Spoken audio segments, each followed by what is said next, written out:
एक दिवस उषाची मोठी मुलगी कल्याणी आपल्या कॉलेजमधून परत येत असताना तिने आपल्या आईला एका पुरुषाच्या गाडीत बसताना बघितलं. त्या पुरुषाला आपल्या आईसोबत बघून तिला खूप मोठा धक्का बसला, कारण तो पुरुष कल्याणीपेक्षा 20 वर्षांनी मोठा होता आणि तिच्या आईचा तो मित्र होता. कल्याणी आणि तो एकमेकांच्या गेल्या 1 वर्षांपासून रिलेशनशिपमध्ये होते. दोघांना लग्न देखील करायचं होतं, पण उषाचा या लग्नासाठी विरोध होता. म्हणून उषाने आपल्या मुलीला बजावून सांगितले होते की तू त्या पुरुषापासून दूर राहायचं. मी लवकरच तुझे लग्न दुसरीकडे करून देत आहे.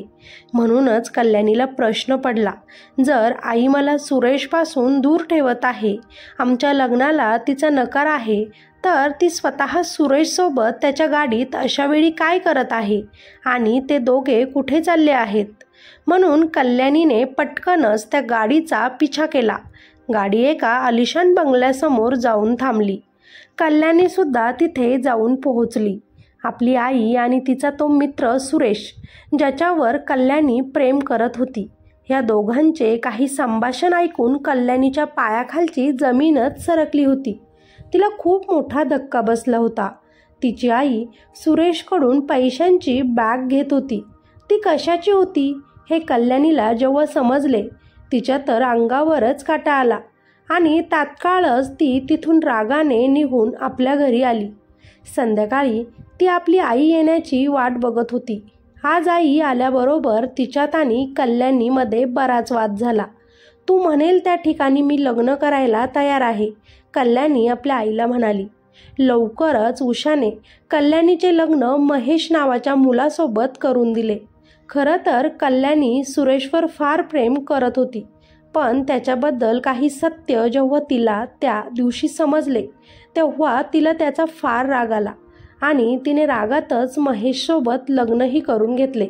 असेच थोडे दिवस गेले. कल्याणीची सासू तिला मूल होण्यासाठी आता सतत बोलत होती. आपल्याला वंशाचा दिवा हवा आहे म्हणत होती. तेव्हाच कल्याणीला दिवस गेलेत. कल्याणीला महेशपासून एक मुलगी पण झाली, जिचे नाव तिनं मुक्ता असे ठेवले. त्यांचा सुखी संसार सुरू होता. पण महेशच्या आईला कल्याणीकडून मुलगाच हवा होता, जो अजूनपर्यंत कल्याणी तिच्या सासूला देऊ शकली नव्हती. कल्याणीमध्ये आणि महेशमध्ये संबंध तर पडत असायचे, पण पहिल्या बाळानंतर तिला आता दिवस जात नव्हते.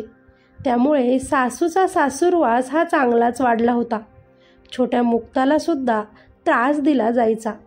तिला जीव लावलं जात नव्हतं. महेश मात्र आपल्या मुलीमध्येच खूप खुश होता. महेश नोकरी करायचा, आपल्या आईवडिलांचा सांभाळ करायचा, बायकोवर देखील खूप प्रेम करायचा, कारण कल्याणी दिसायला खूप सुंदर होती. महेश कल्याणीवर प्रेम तर करायचा, पण त्याला ते कधीच दाखवता आलं नाही. त्यामुळेच कधीकधी कल्याणीला आपला मित्र म्हणजेच प्रियकर सुरेशची खूप आठवण यायची. सुरेश जरी तिच्यापेक्षा 10-15 वर्षांनी मोठा होता, तरी तो तिच्या मानसिक तशाच शारीरिक सगळ्या गरजा पूर्ण करायचा.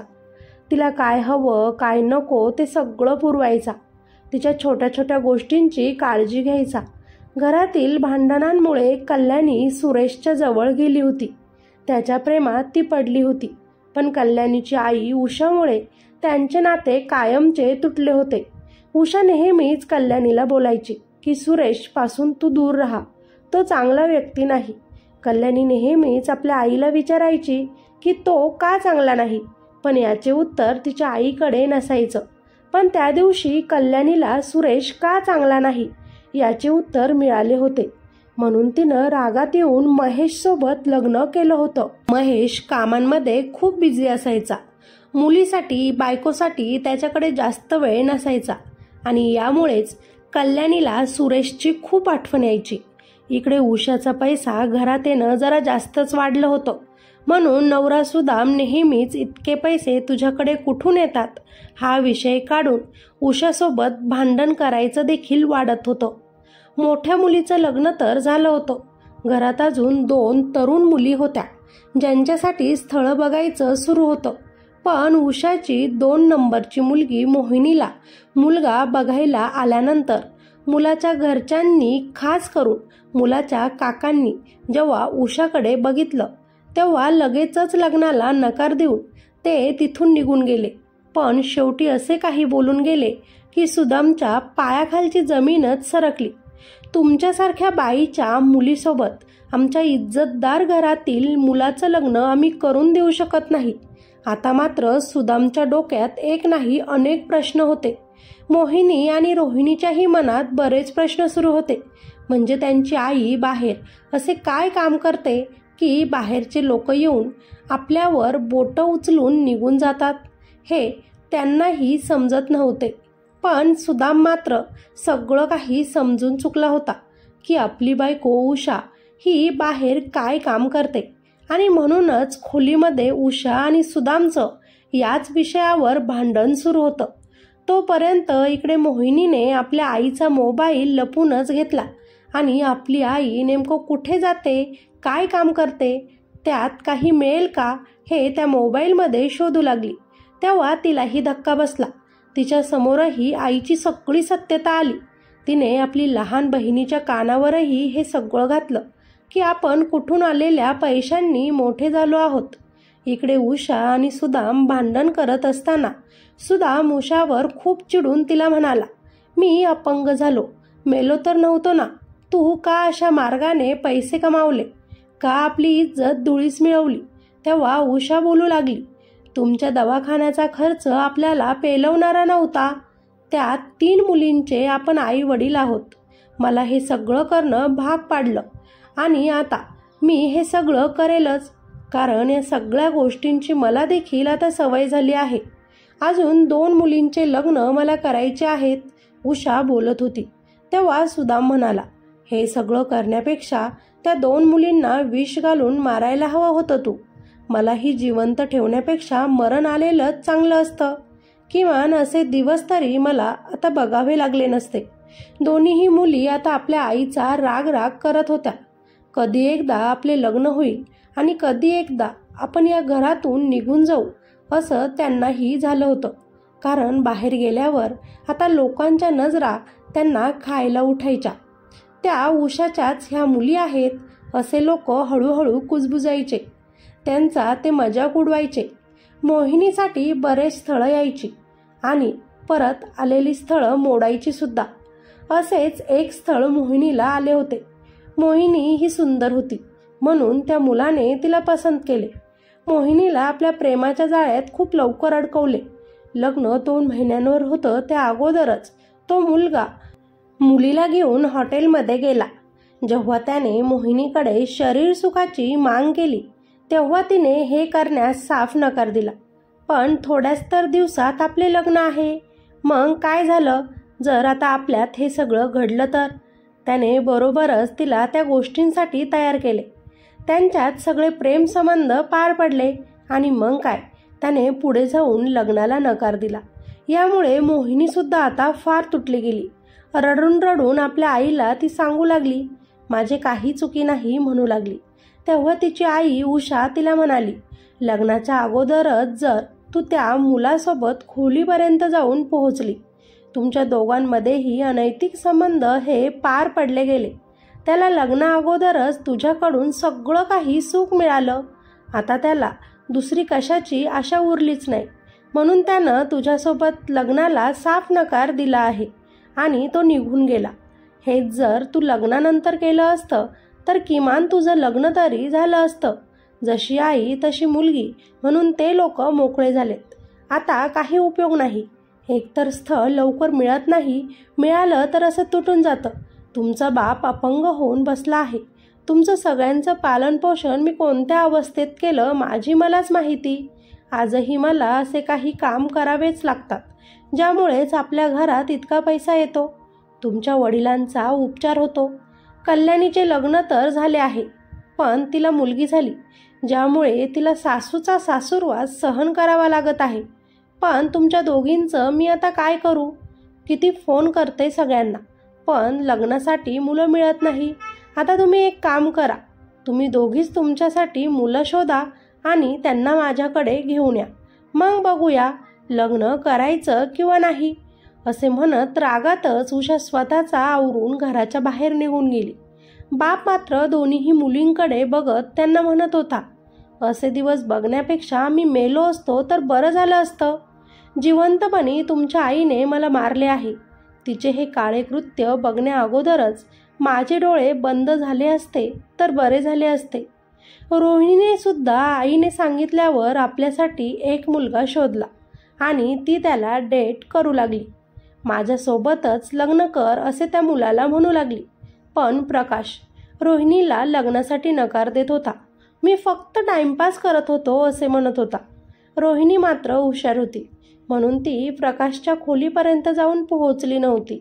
हो, पण मी तुझ्यासाठी पळून येऊ शकते, घरातील दागदागिने चोरून घेऊन येऊ शकते, आपण दोघंही लग्न करून नंतर हे सगळं करू शकतो, ती नेहमीच प्रकाशला म्हणायची. कारण रोहिणीला देखील आपल्या घरातील वातावरण हे चांगलंच माहीत होतं. आपल्या आईचे कारनामे माहिती होते. आपल्या 2 नंबरच्या बहिणीची काय अवस्था झाली, कशामुळे लग्न मोडले हे सुद्धा तिला माहीत होते. म्हणूनच रोहिणी खूप सावध होऊन प्रकाशसोबत आपलं नातं टिकवून ठेवत होती. प्रकाशला ती आपल्या अंगाला देखील हात लावू देत नव्हती. आपण हे सगळं लग्नानंतरच करायचं असंच ती नेहमीच त्याला म्हणायची. इकडे कल्याणीचा सासूरवास हा चांगलाच वाढलेला होता. महेश देखील कल्याणीला पुरेसा वेळ देऊ शकत नव्हता. त्यामुळे न राहून कल्याणीने शेवटी सुरेशला कॉन्टॅक्ट केला आणि परत एकदा सुरेश आणि कल्याणी एकमेकांना भेटायला लागले. दोघांमध्ये परत अनैतिक संबंध देखील पडायला लागलेत. दोघेही अगोदरच एकमेकांवर फार प्रेम करायचे, पण उषाने त्या दोघांचे लग्न करून दिले नव्हते. पण आज सुरेश कल्याणीसोबत तिच्या मुलीला सुद्धा स्वीकारायला तयार झाला होता. तुझ्या आईसोबत आता माझा कसलाही संबंध नाही असे तो म्हणत होता. म्हणूनच त्याच्यासाठी कल्याणीला आपला पूर्ण संसार सोडून त्याच्याकडे जावंच लागणार होतं. ही गोष्ट उषाच्या लक्षात आली आणि तिनं कल्याणीला खूप समजावलं. आपला भरलेला संसार असा तोडून त्याच्याकडे जाऊ नकोस म्हणून मुलीला ती समजावू लागली. ही मुलींच्या आयुष्यात खूप चढउतार सुरू होते. पैसा भरपूर होता त्यांच्याकडे, पण तिघींपैकी सुखी असं कोणीच नव्हतं. उषा आणि सुदाम हे नेहमीच घरात खूप भांडण करायचे. मुलींकडे वेळेत लक्ष दिलं नसल्याने आज सगळ्यांचेच असे हाल सुरू होते. पण एक दिवस अचानकच कल्याणीची आई उषा आणि कल्याणीची मुलगी मुक्ता या बेपत्ता झाल्या. सगळीकडे त्यांची शोधाशोध सुरू झाली, पण कोणीच मिळत नव्हतं. तेव्हा नाईलाजाने कल्याणीला लगेच पोलीस स्टेशन गाठावे लागले आणि सगळे काही सत्य हे सगळ्यांसमोर आले, ज्याने प्रत्येकाच्या अंगावर काटा येईल. पण त्या अगोदर उषा आणि सुदाम ह्या नवरा बायकोंचा थोडासा भूतकाळ आपण बघूयात. उषा आणि सुदाम हे नवरा बायको खूप मेहनती होते. कष्टाने पैसा कमवत होते. दोघांना एकमेकांची साथ होती. त्यांना 3 मुली होत्या. मध्यमवर्गीय कुटुंब त्यांचं. हसून खेळून जगायचे. पण अचानक काळाने घात केला. सुदामचा खूप मोठा ॲक्सिडेंट झाला आणि त्यामध्ये त्याने त्याचे दोन्ही पाय गमावले. दुःखाचा डोंगर कोसळला. सुदाम अपंग होऊन घरातच बसला. सगळी जबाबदारी उषावर येऊन पडली. काय करावे, कसे करावे तिला काहीच समजेना. एकटीला बाहेर काम मिळेना. घरातील जमापुंजी सुदामच्या उपचारासाठी हॉस्पिटलमध्येच खर्च झाली. अजूनही बरेच पैसे लागणार होते. मुलींचे शिक्षणही सुरूच होते. आता काय करायचं? दोघेही नवरा बायको टेन्शनमध्ये होते. उषा एकटीच काही काम करण्यासाठी बाहेर पडत असे. आपल्या मुलांचा नवऱ्याचा पोट भरेल इतके पैसे कमावून ती आपल्या घरात आणत असे. पण उद्या काय खायचं याचा प्रश्न त्यांच्यासमोर परत उभा राहत असे.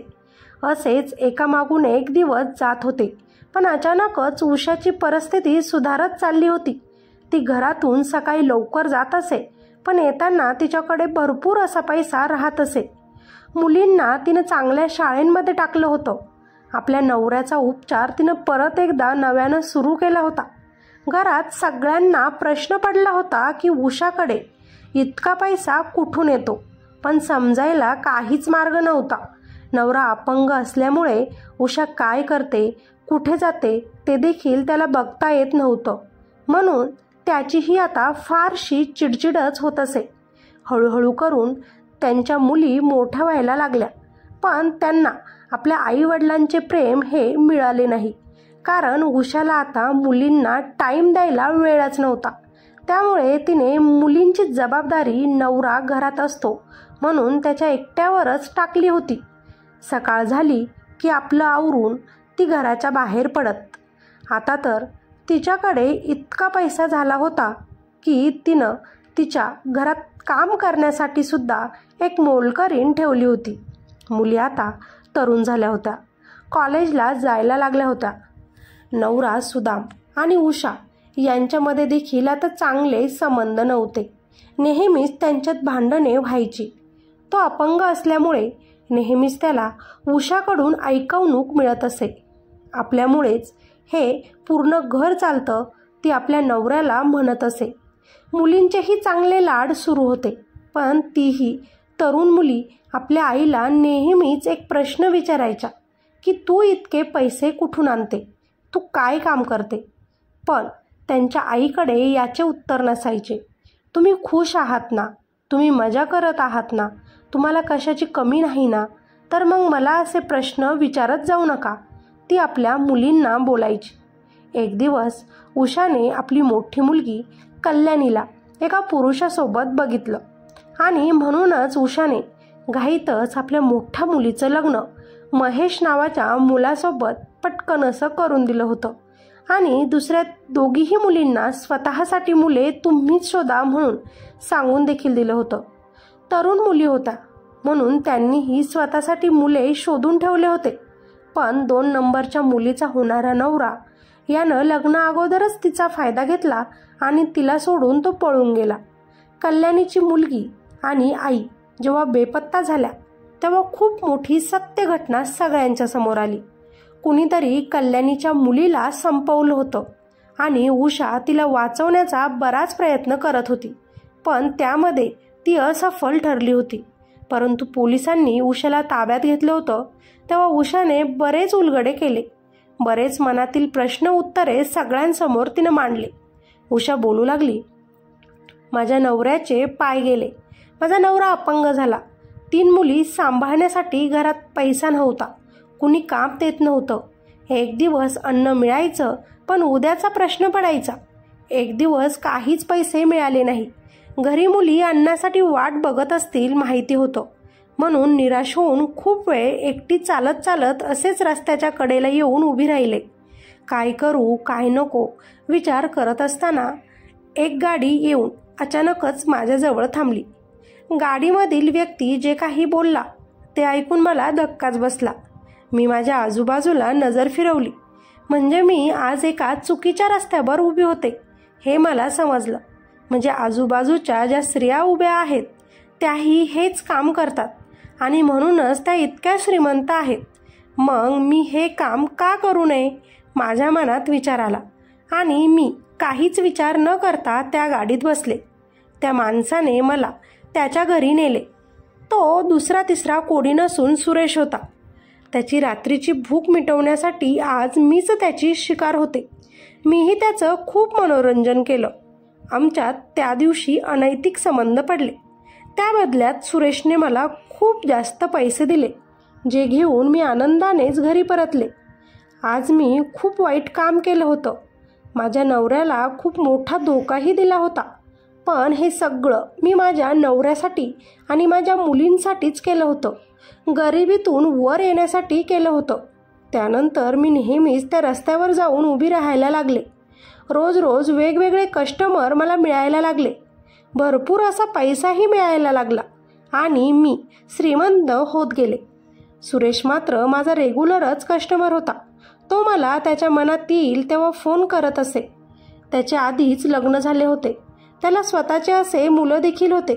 तरीही तो मला त्याच्या घरी बोलवायचा. दुसरीकडे त्यानं यासाठीच एक घर घेऊन ठेवलं होतं. जेव्हा ही त्याच्या मनात यायचं तो मला त्याच्या घरी बोलवून घेत असे. आमच्या दोघांमध्येही खूप घट्ट मैत्रीही झाली होती. माझ्या मुलींबद्दल, नवऱ्याबद्दल मी त्याला सगळं काही सांगितलं होतं. आणि तेव्हाच एक दिवस माझ्यासोबत त्यानं माझ्या मोठ्या मुलीला म्हणजेच कल्याणीला बघितलं आणि तो त्याचं मन कल्याणीला देऊन बसला. मला माझ्या मुलींना मी जे करते ते करू द्यायचं नव्हतं.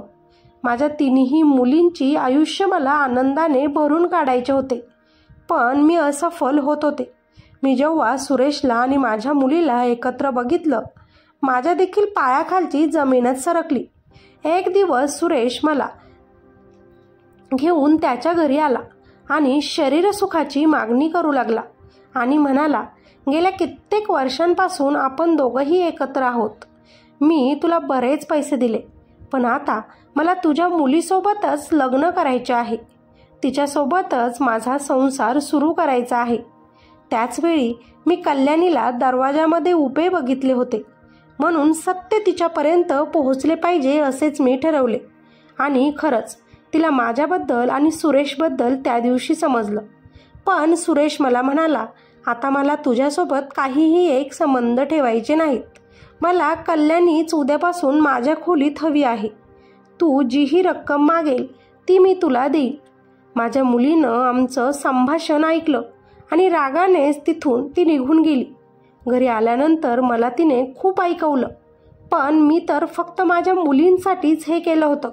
कारण जगायला पैसा हा लागतो हे माझ्यापेक्षा चांगलं कोणीच ओळखत नव्हतं.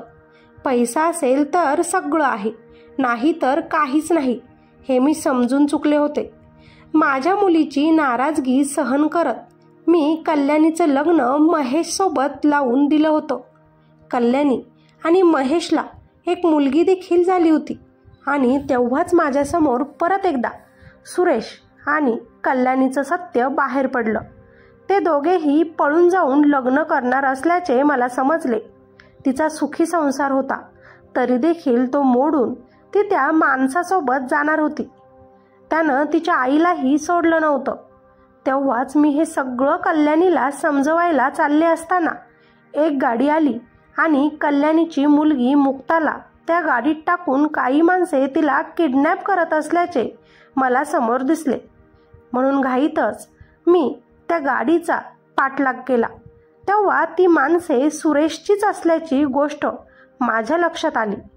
मी माझ्या नातीला वाचवण्याचा प्रयत्न करत होते, पण तितक्यातच सुरेशने मुक्ताला संपवले. मलाही ते माणसे संपवणारच होते की तुम्ही सगळेही तिथे पोहोचले. सुरेश मला म्हणत होता, मला तुझ्या मुलीवर खूप प्रेम आहे. आम्हाला पळूनही जायचं होतं, पण तुझी ती मुलगी कल्याणी तिच्या मुलीला घेऊन जायचा हट्ट करत आहे. मला मात्र तिच्या मुलीमध्ये काहीही एक इंटरेस्ट नाही. मला फक्त माझ्या रात्रीच्या आनंदासाठी तुझी मुलगी हवी आहे. कारण आधीच माझे लग्न झाले आहे, माझा एक सुखाचा संसारही आहे. पण मी तुझ्या मुलीला एका आलिशान घरात ठेवून तिच्यासोबत लग्नाचं आता नाटक करणार आहे. त्यात तिच्या मुलीचं काहीही एक काम नाही. त्याचे बोलणे ऐकून उषाला काटाच आला होता. माझ्यासोबत जे काही घडले तेच आता माझ्या मुलींसोबत घडणार आहे म्हटल्यावर एक आई आता हरली होती. कुठेतरी मी चुकले, भरकटले हे माझ्या लक्षात आले होते. पण वेळ आता निघून गेली होती. माझी नात मुक्ता सुरेशनं संपवली होती. काश मी त्या रात्री सुरेशच्या गाडीत बसले नसते. पैशांची लालच मला कुठपर्यंत घेऊन पोहोचली की जिथे आता माझं कोणीच नाही. आयुष्यात सगळं काही मी हारले म्हणून उषा रडत होती. अपंग तिचा नवरा सुदाम आपल्या बायकोकडे साधं बघतही नव्हता. पोलिसांनी सुरेशला अटक केली होती. कल्याणी मात्र आपण का सुरेशवर प्रेम करत होतो, ज्याने आपल्या पोटच्या गोळ्याला संपवले, यावर पश्चाताप करत होती. महेश मात्र कल्याणीचीही चुकी माफ करू शकला नाही आणि तो तिच्यापासून कायमचा आता दूर झाला. उषा आणि सुदाम यांच्या तिन्ही मुलींचे आयुष्य हे काही क्षणातच बर्बाद झाले. म्हणतात ना, कष्टाने कमवलेला पैसा आयुष्यभर टिकतो, पण देह विक्री करून मिळवलेला पैसा हा कधीच पुरत नसतो. उषा पैशांसाठी लालची झाली होती. नवरा अपंग असल्यामुळे तिला त्याच्याकडूनही काही सुख मिळत नव्हतं. घरात 3 मुलींची जबाबदारी अंगावर होती आणि म्हणूनच तिनं आपलं शरीर परपुरुषाच्या स्वाधीन करून पैसे कमवायला सुरू केलं होतं आणि त्यातून तिला बरेच पैसेही मिळत होते. उषाकडे बघून उषा काय काम करते हे बऱ्याच लोकांना बाहेर माहिती होतं. त्यामुळे तिच्या मुलींना सुद्धा त्याही तशाच आहे तसे तोडलं जात होतं आणि म्हणूनच त्यांचीही लग्न जमत नव्हते. मोठ्या मुलीचं तर नुकसान झालंच. 2 नंबरची मुलगीसुद्धा त्या मुलाने फसवून बेडपर्यंत नेली. तिचा वापर करून लग्न मोडून टाकलं. रोहिणी देखील प्रेमात फसली गेली. उषाच्या आणि सुदामच्या 3ही मुलींच्या आयुष्याचं नुकसान झालं. का? तर ते फक्त आणि फक्त उषाच्या चुकांमुळे. उषाने हे पाऊल उचलण्या अगोदर खूप विचार करायला हवाच होता. नवरा आणि बायकोचं नातं विश्वासावर टिकतं. इथे तर उषाने आपल्या नवऱ्याचा विश्वासच तोडला होता. त्यामुळेच आज उषा सगळं काही हरली होती. सुदाम इतका मोठा धक्का सहन करू शकला नव्हता, म्हणून तो देवाघरी गेला. कल्याणी, मोहिनी आणि रोहिणी 3ही मुलींचं आयुष्य पूर्ण बर्बाद झाले. उषा आपल्या मुलींची माफी मागत होती, पण त्यांनी माफ करूनही आता काहीच बदलू शकणार नव्हतं. कल्याणीची मुलगी मुक्ता ही परत येणार नव्हती आणि कुणाचं आयुष्य हे पहिल्यासारखं आनंदी आणि सुखी होणार नव्हतं. एक हसता खेळता परिवार काही क्षणातच दुःखी झाला होता आणि आईवडिलांच्या भांडणात त्या सुंदर आणि निष्पाप 3 मुलींचं आयुष्यही उद्ध्वस्त झालं होतं. मित्र आणि मैत्रिणींनो, या गोष्टीचे तात्पर्य: कष्टाने कमवलेला पैसा हा आयुष्यभर टिकतो. त्यानेच आपलं नाव मोठं होऊ शकतं आणि ताटमानेनं आपण जगू शकतो. पण देहविक्री करून स्वतःला पुरुषाच्या स्वाधीन करून मिळवलेला पैसा हा आयुष्यभर टिकत नाही. त्याने नाव तर खराब होतंच, पण आपल्या मुलांचं भविष्य देखील बर्बाद होतं. घरात सतत भांडणं करत बसल्यानं कुठेतरी आपले मुलं मुली देखील वाया जातात आणि तेही चुकीचे कामं करून बसतात. म्हणून घरातील आई वडिलांनी भांडण करणं शक्यतो टाळावं. कितीही शेवटचा निर्णय घ्यायचा असेल तरी स्त्रीनं आपलं शरीर कधीच विकू नये आणि पैसा कमवू नये. ही स्टोरी आवडली असेल तर लाईक करा. कॉमेंट करून मला नक्की सांगा उषाने चुकीचं केलं किंवा नाही. आणि हो, आपल्या चॅनलवर जर पहिल्यांदाच ही कथा ऐकत असाल तर सबस्क्राईब करायला अजिबात विसरू नका. भेटूया अशाच एका नवीन कथेमध्ये. तोपर्यंत धन्यवाद.